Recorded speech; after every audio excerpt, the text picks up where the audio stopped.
Land. When you wish upon a star, makes no difference who you are. Each week as you enter this timeless land, one of these many worlds will open to you. Frontierland.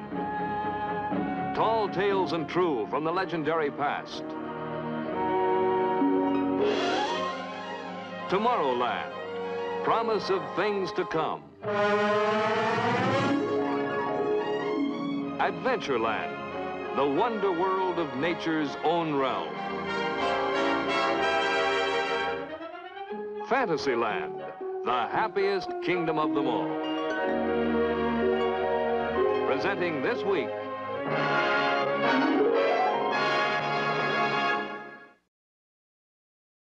ladies and gentlemen, here is your host, Walt Disney. Thank you, Garco. In this exciting age when everyone seems to be talking about the future possibilities of space travel, there's much speculation on what we will discover when we visit other worlds. Will we find planets with only a low form of vegetable life? Or will they be mechanical robots controlled by super intelligent beings? One of the most fascinating fields of modern science deals with the possibility of life on other planets. This is our story. In the beginning, man's world was his cave. His only concern was for food and companionship. With the sun came the day, bringing warmth and light. With the stars came the night, bringing darkness and fear. Later, when man became a shepherd, he spent more time contemplating the mystery of the stars.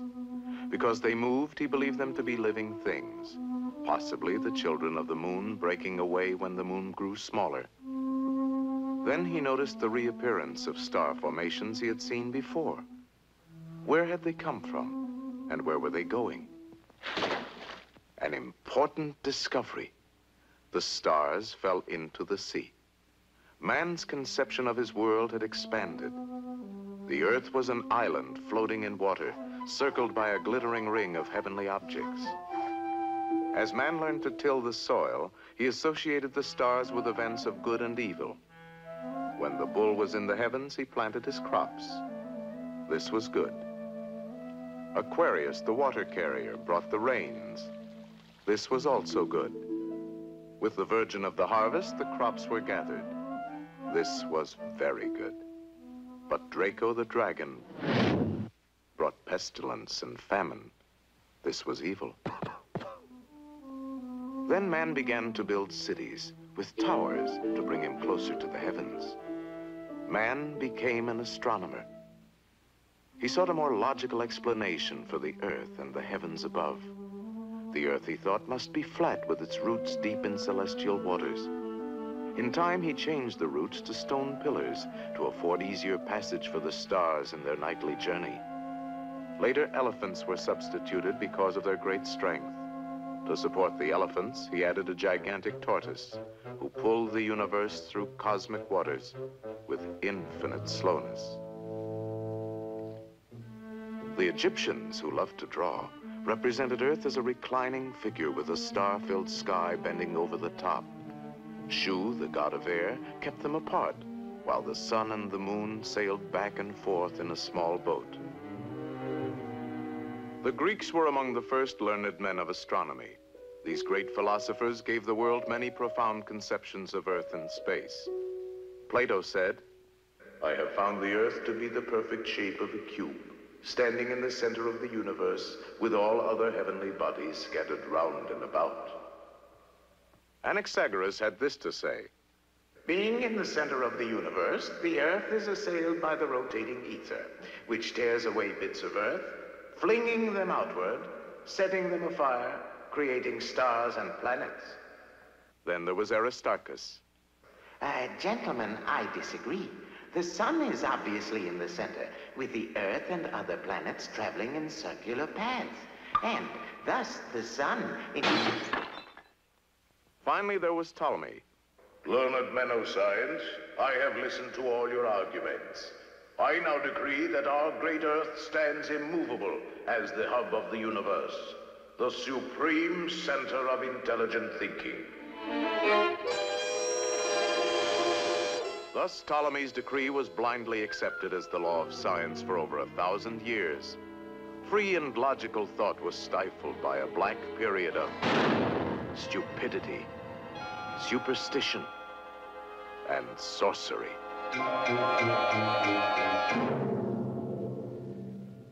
With the Renaissance came a learned monk,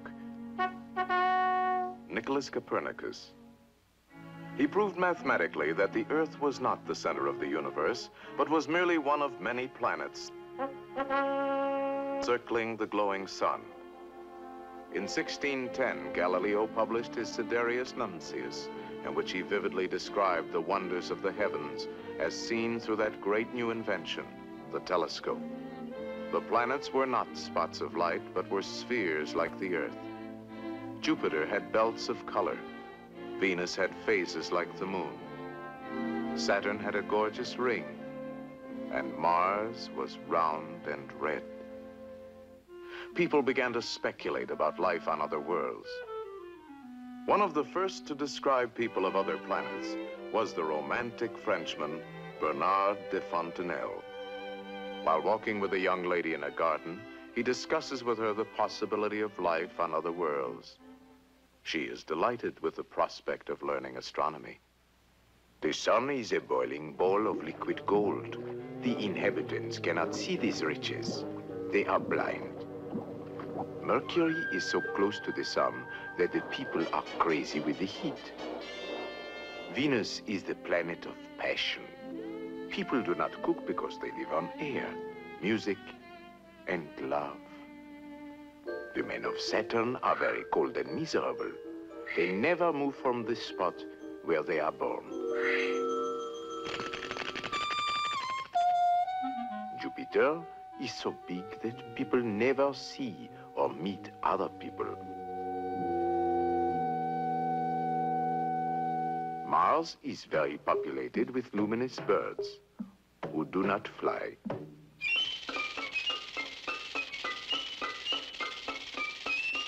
In Sweden, a philosopher's conception of life in our solar system revealed that the people of Mercury are very thin.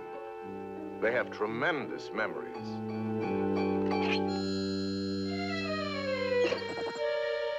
Their cattle are extremely small. The natives of Jupiter are pretty. They do not lie or steal, but they are terrified at the sight of their giant Jupiter-type horses. There are two kinds of people on Venus: mild people and fierce people. Inhabitants of Mars are clothed in fibers. They converse by means of thought transference. During the 19th century, Mars was more and more regarded as the planet most likely to harbor life, especially when astronomers thought they saw specks of light appear on the surface of the red planet. Many people believed that these were attempts to signal the Earth, and immediately plans were laid to build a gigantic mirror to return the friendly greetings. Later, Kurt Laswitz thrilled the world with his story about a crew of Earthmen who are captured by a magnetic Martian spaceship. The Earthmen are taken to Mars, where they are wined and dined on synthetic food.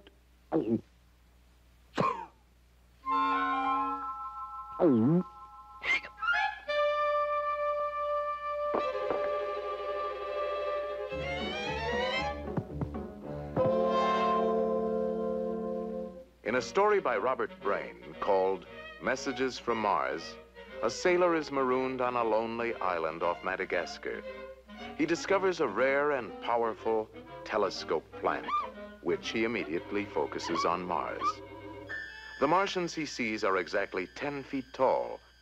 Their favorite culture is music, which they inhale in great quantities through their noses.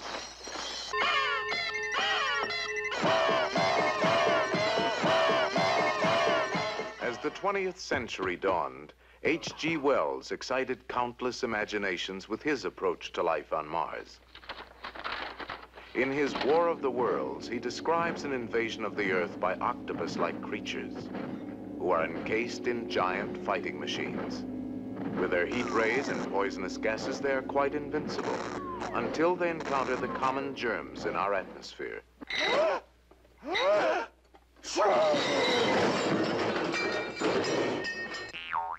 Wells followed his science fiction story with a more serious discussion.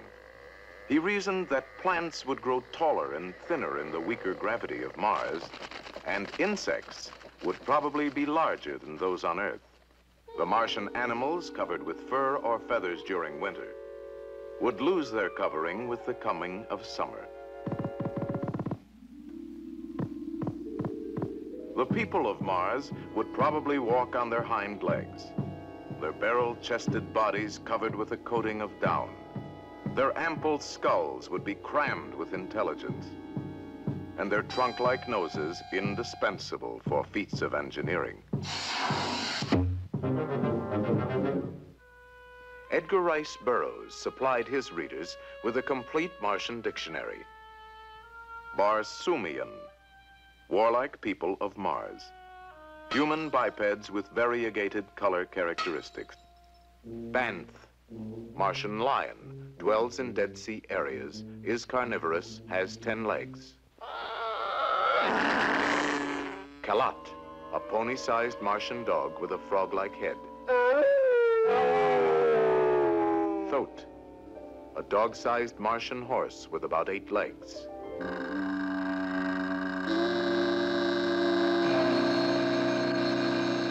Martian plant man, half human, half plant, 10 feet tall, has one white ringed protruding eye.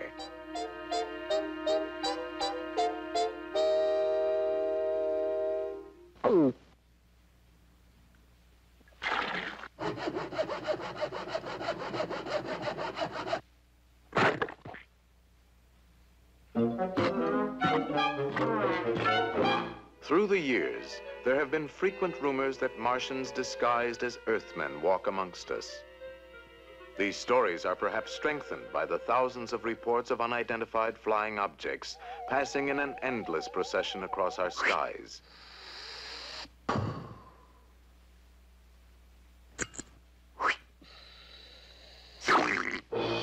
Today, a space-conscious public avidly consumes tons of story material about life on other planets. A typical cosmic soap opera usually begins at a very ultra-secret government space project. The hero is a young electronics genius who is always busy formulating new laws of thermodynamics and astrophysics. The heroine is his secretary, efficient, hardworking, and rather attractive. Of course, the villain is a mechanical robot from Mars. He is usually controlled by a Martian mastermind whose appearance is too horrible to reveal at this time. The escape device is a late-model electrophlegmatic flying saucer. The story plot usually concerns the lack of some precious element on Mars, such as water, or uranium, or women.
Take a letter, Miss Smith.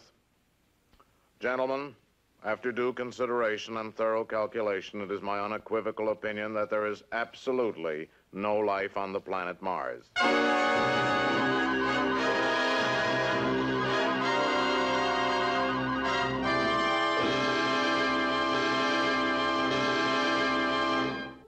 Today, as modern science seeks to understand the miracle of creation, it sees an infinite universe, cold and dark, inconceivably vast, without beginning, without end. Across this cosmic void, trillions of island universes move. In one of these, the Milky Way, our sun is but a tiny star among 300 billion other stars or suns. Scientists now estimate that 30 billion of these suns have captive planets. Since the laws of creation appear to be universal, it is almost certain that many of these planets harbor life. Life in the dawn of evolution. Life in the twilight of existence. Life where intelligence may have developed far beyond the stage of man. As an example of how the wonders of life may be evolving with infinite variation on other planets throughout the universe, let us follow the story of our own Earth from its misty beginnings. In the blackness of space, the faint pressure of starlight gradually compresses billions of tiny particles into a tremendous cloud of dust and gas. For millions of years, this cloud contracts with the growing pull of gravity until in the hot, glowing center, the sun is born. Swept into a flattened disk, whirlpools of heavy elements form the planets to circle in permanent orbits around the sun. The Earth begins to cool and shrink, its molten crust pouring out dense clouds of steam and carbon dioxide. In these primeval vapors, the stage of life is set. Steam condenses to rain. For centuries, great torrents of water tear at the rocky face of the Earth, creating the vast oceans. For centuries, rich salts and minerals are washed from the land and carried down to the sea. A billion years have passed. Now the warm primordial sea is the cradle of life. Here are gathered all the elements of nature from which life will emerge. One of these elements, found throughout the universe, is carbon, first link in the chain of living things. The carbon atom is unique, for it alone combines with itself and other elements in millions of intricate structures to form the complex molecules of organic compounds. In the slow course of time, some are transformed into proteins, the foundation of all life. These microscopic particles join with other elements to produce millions of delicate combinations. Most are destroyed, but a few of the strongest survive. Now, with time as the main ingredient, evolution of life is inevitable. Eventually, from the complex forces of nature, emerges the first organism, the first living cell, a microscopic speck of jelly able to grow and reproduce with great speed.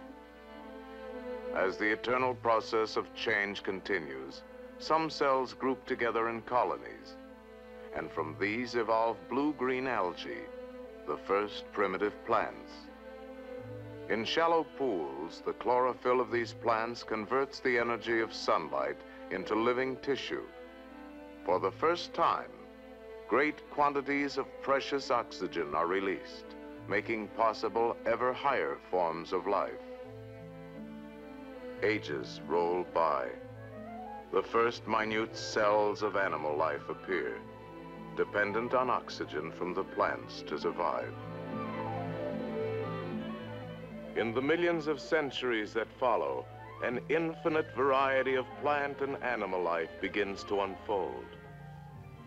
Endless adaptation, constant change, infinite variation through inconceivable lengths of time.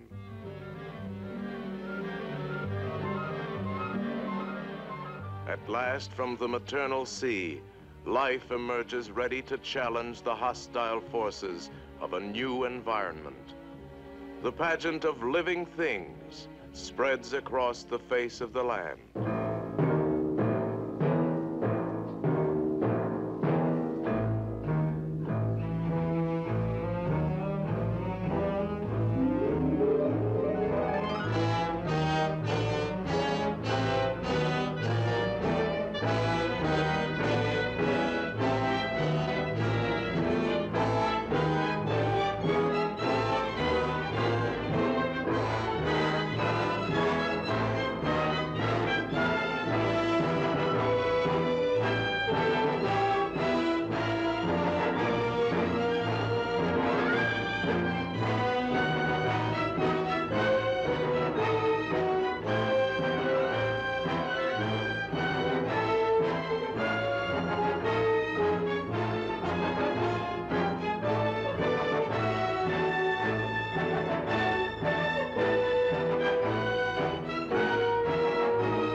Emerging during the last few seconds in the hour of time is man.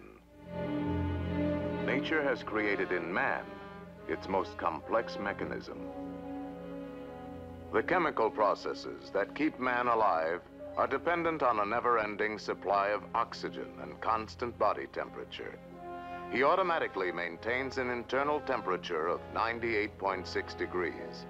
But if prolonged exposure to severe heat or cold upsets his delicate balance by just a few degrees, man dies.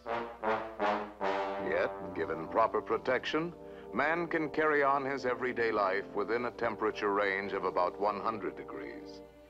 Nearly all plant and animal life as we know it exists within this same temperature span. There are some exceptions, however. Certain simple organisms, such as lichen, algae, and bacteria, can withstand more severe heat and cold. Broad as life's temperature range seems to us, it is nothing compared to the bitter cold and intense heat that mark the extremes of our solar system. At one end, the sun blazes at 10,000 degrees.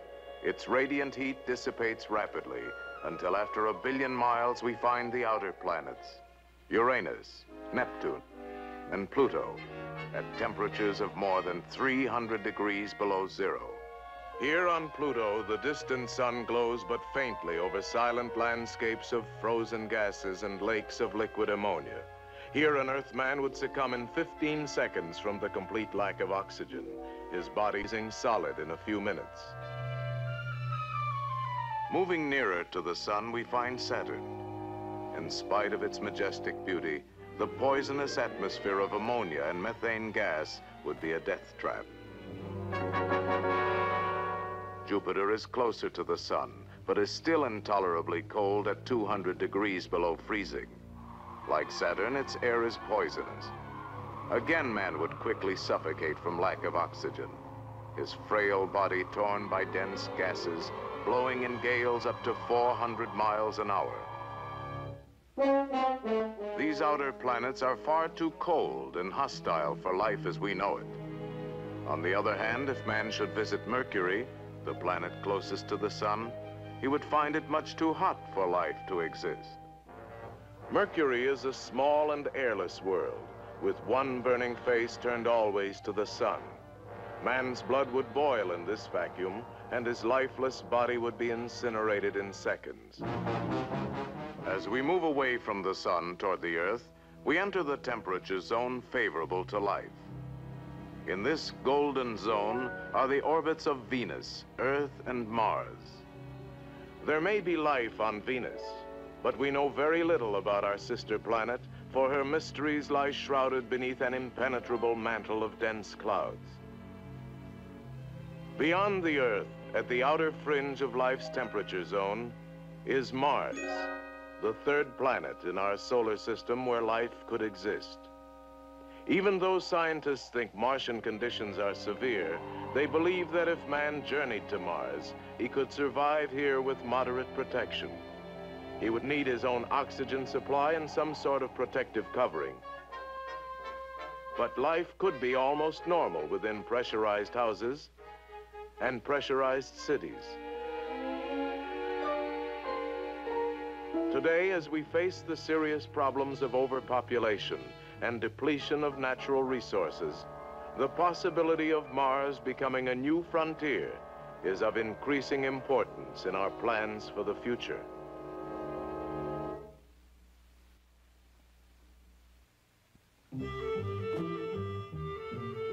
What evidence do we have that Mars is a planet where life could exist?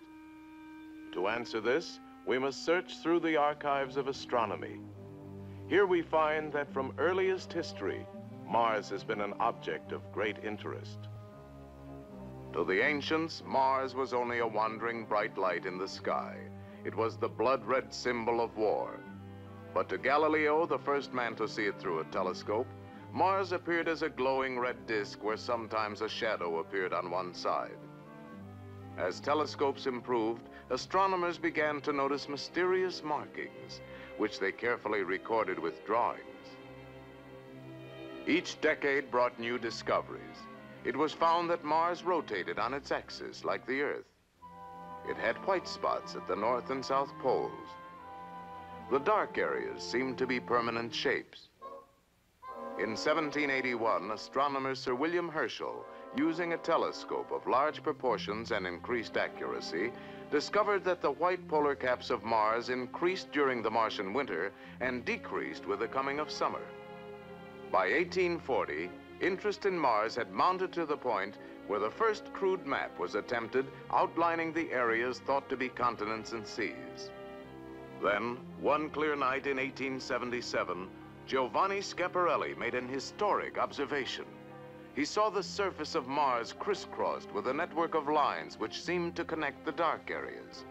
He called them canali, or channels.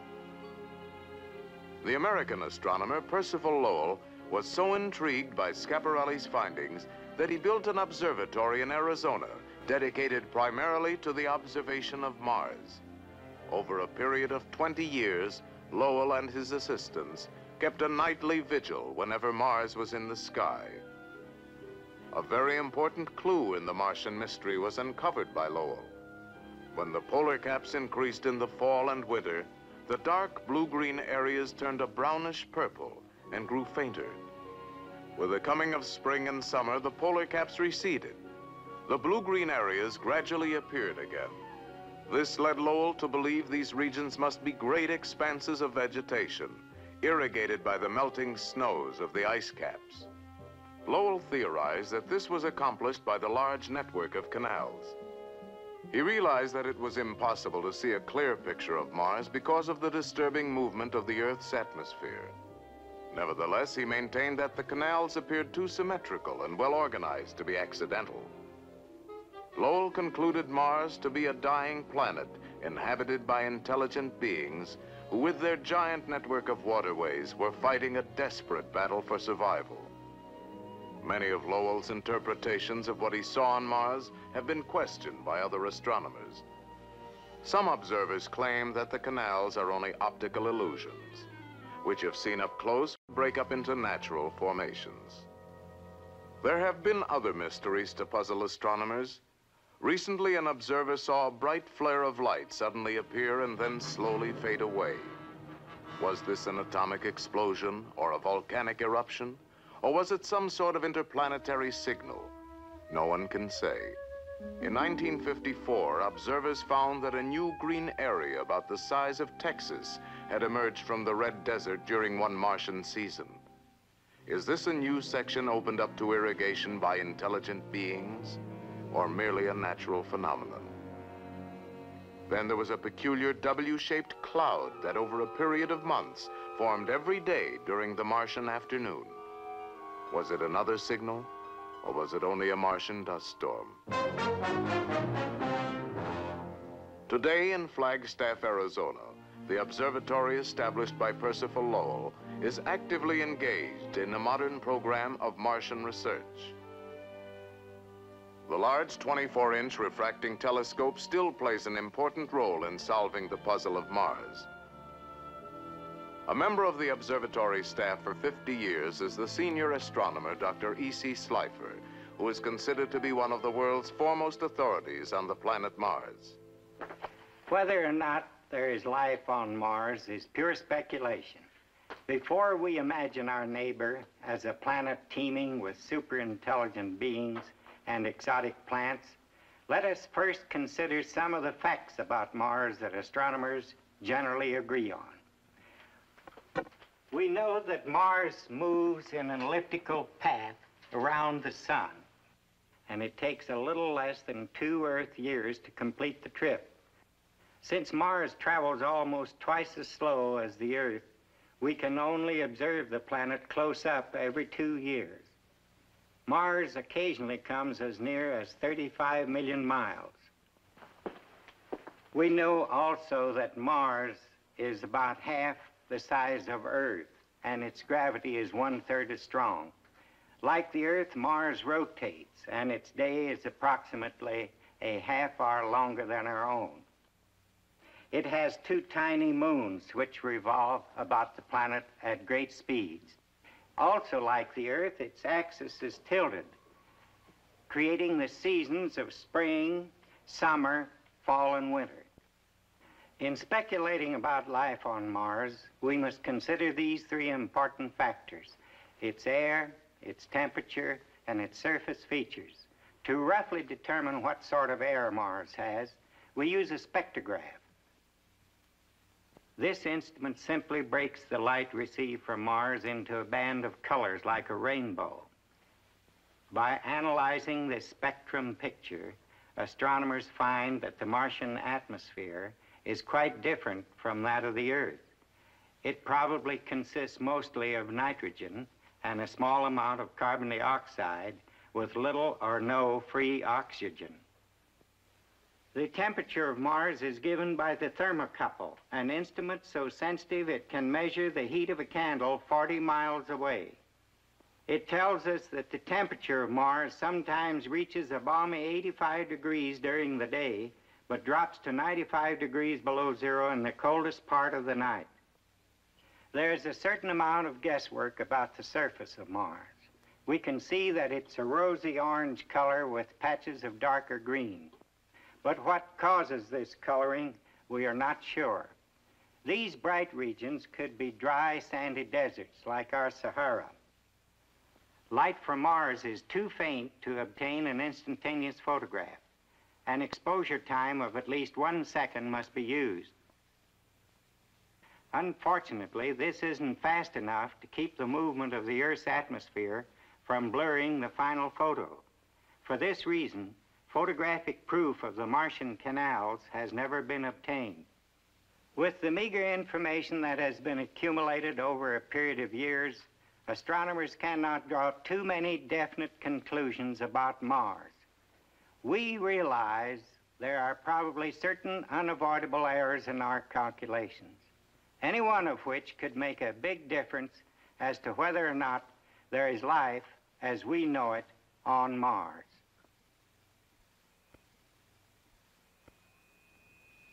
Although scientific evidence seems to indicate that Mars is a cold, desolate world, many scientists today speculate on what the planet might be like if conditions were somewhat different. With a little more water and oxygen than expected, there could be an astonishing array of life on Mars. A totally different sequence of living things following its own pattern of evolution. There may be plant life that migrates in search of richer soil.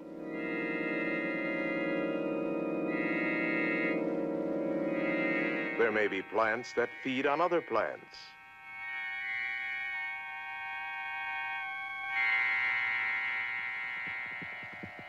Or even plants that feed on themselves. And if animal life has developed on Mars, it too may have taken many new and unexpected forms. There could be animals with heavy insulation to conserve body heat in the sub-freezing night. Or perhaps the bitter surface conditions have driven some life underground to develop in a dark, mysterious environment.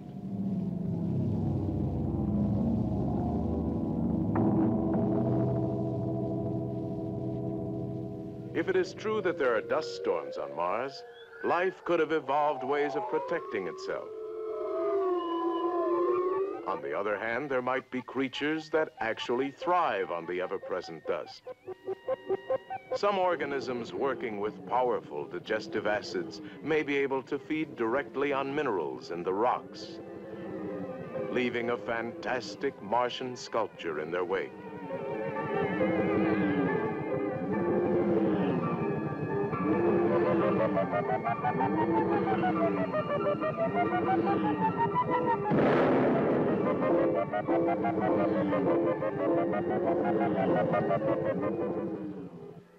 If in the thin Martian air there are creatures that fly, their wings of necessity must be 4 times as large as those on Earth. However, flight may be achieved by other means. On Mars, even as on Earth, life would surely be a competitive struggle for survival. There might be fantastic hunters who kill by concentrating the heat of the sun on their victims.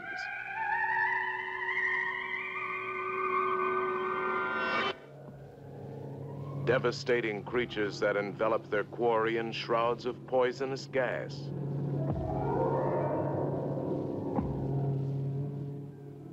Or maybe ominous ultrasonic beings who shatter their prey with high-frequency sound waves.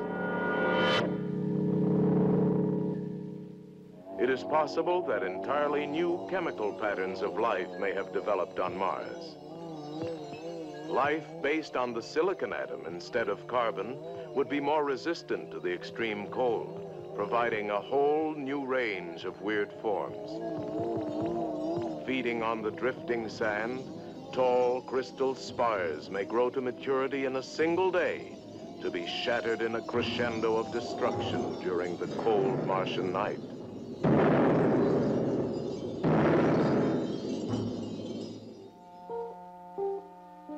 Just as it is impossible to conceive an intelligent life totally different from our own, so we may find our Earth-trained minds unable to comprehend the weird phenomena that could exist on this strange new planet.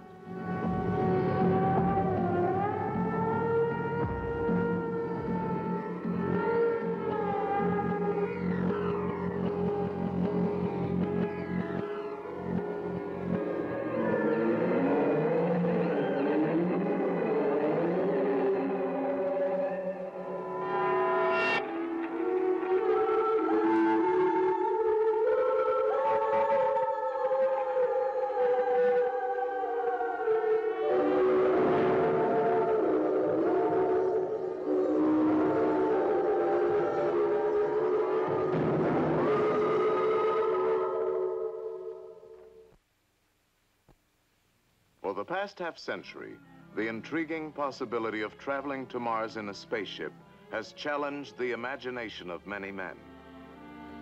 Rocket ships of all sizes and shapes have been designed, but most of them rely on an enormous consumption of chemical fuel to escape the pull of the Earth's gravity. A spaceship using an electromagnetic drive to neutralize gravity is the obvious answer, but such a device is still a dream for the future. However, at the present time, an atomic-powered spaceship has been suggested by a leading scientist in the rocket and guided missile field, Dr. Ernst Stuhlinger, who for some years has been working closely with the rocket engineer, Dr. Wernher von Braun. This atomic electric spaceship features a revolutionary new principle that will make possible the long trip to Mars with only a small expenditure of fuel. Parts for the spaceship will be brought up to an orbit by conventional chemical fuel rockets. It will then be assembled in the vacuum of space. This unusual ship will be 500 feet across and will carry a small landing craft for the final descent to the Martian surface. Located at the bottom is a small atomic reactor which furnishes a continuous supply of heat.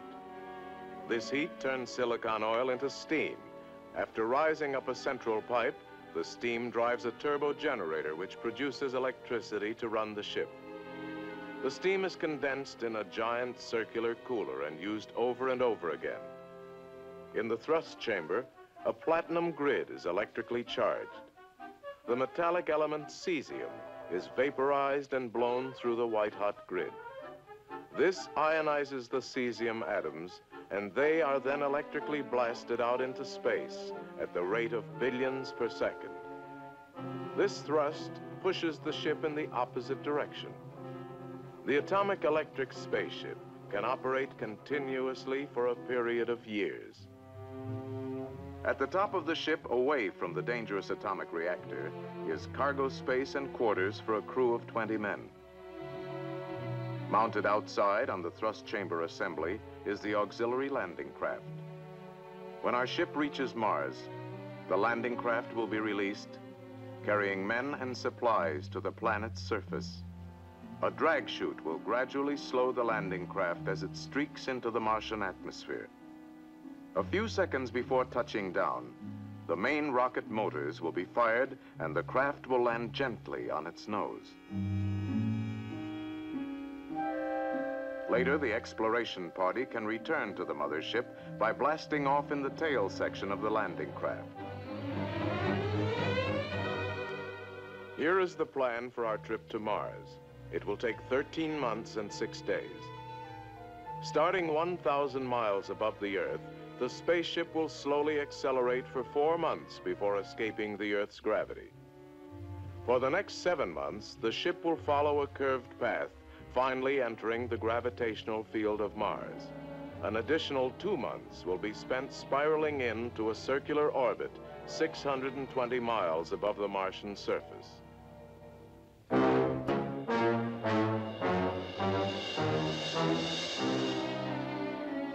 Here at the space station, our journey begins. The expedition is comprised of 6 ships. Time, a few minutes before departure. Final checks are being completed.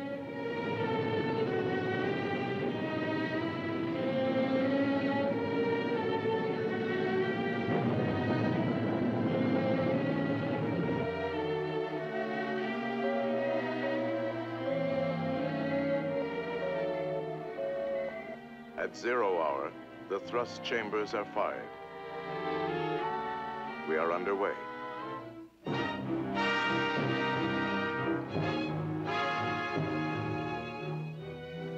Our fleet climbs beyond the space station, beginning its outward spiral around the Earth.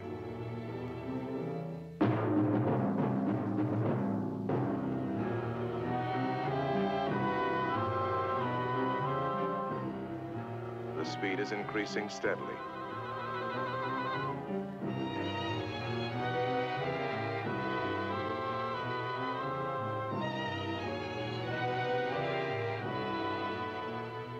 After 4 months and 17 days, 850,000 miles out, the expedition finally escapes the Earth's gravity.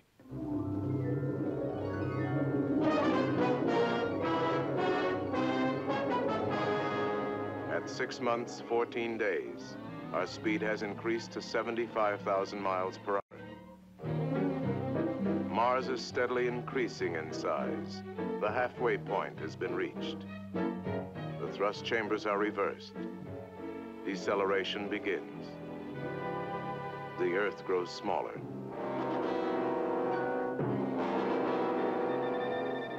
At 7 months, 24 days, crew members witness a spectacular passage of the Earth across the face of the sun.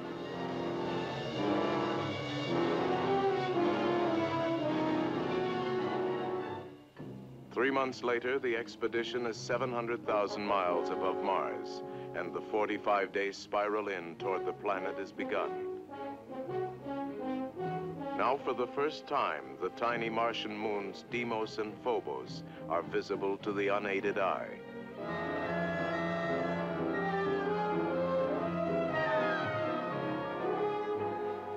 As we move to within 4,000 miles of Mars, we get a close-up view of the moon Phobos.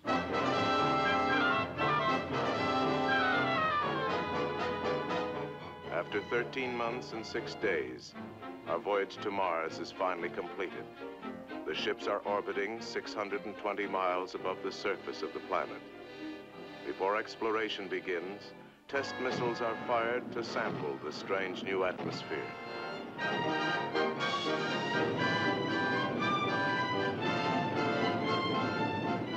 Now the first landing craft is moved into position to attempt the hazardous 600-mile drop to the Martian surface. This is a crucial moment.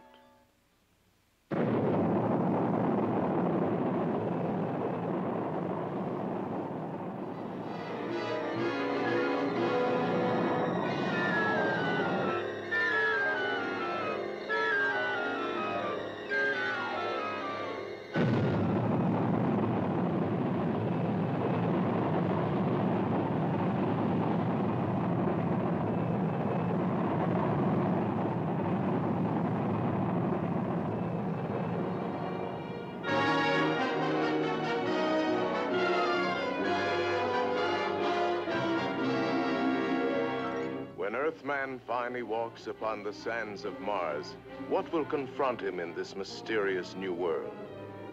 Will any of his conceptions of strange and exotic Martian life prove to be true? Will he find the remains of a long-dead civilization?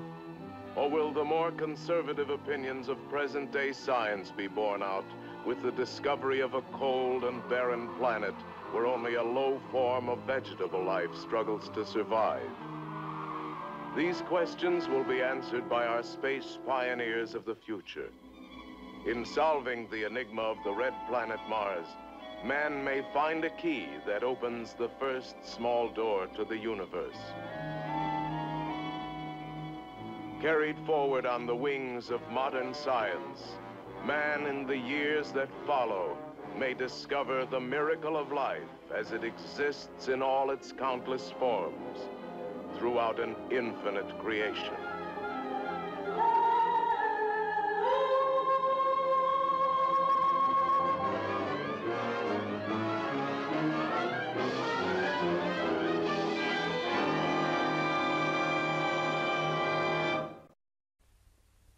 Next week, we'll tell you the story of the Horse of the West.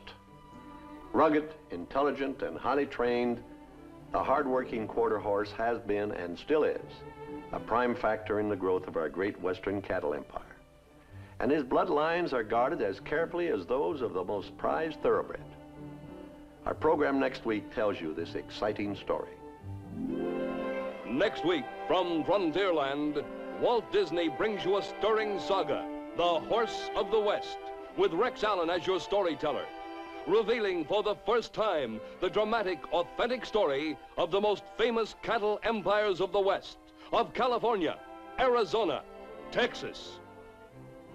For the first time, you'll visit the renowned Wagner Remuda and the fabulous King Ranch.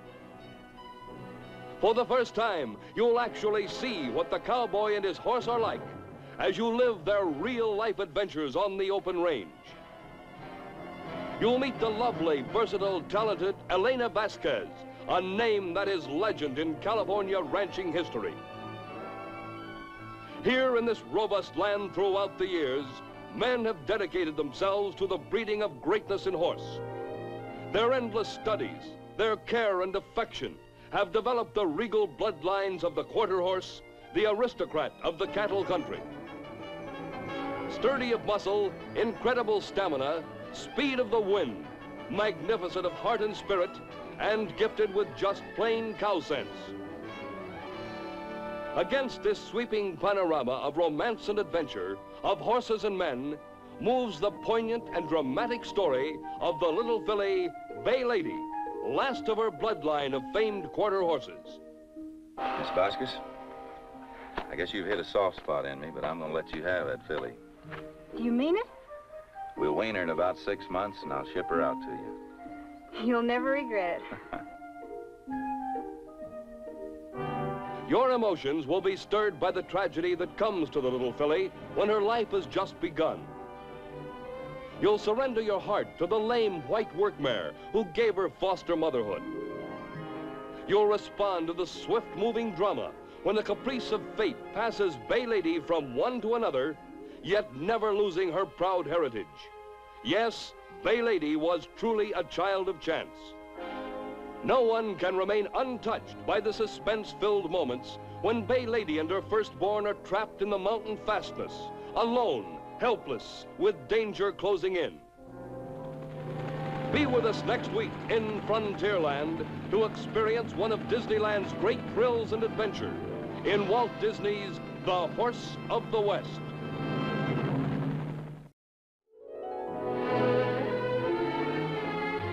Coming to motion picture theaters soon, Old Yeller, a rare entertainment experience.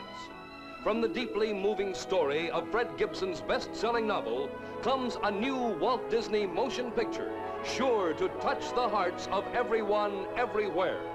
Old Yeller, the thrilling story of a remarkable Texas family and an old Yeller dog who made a habit of saving their lives.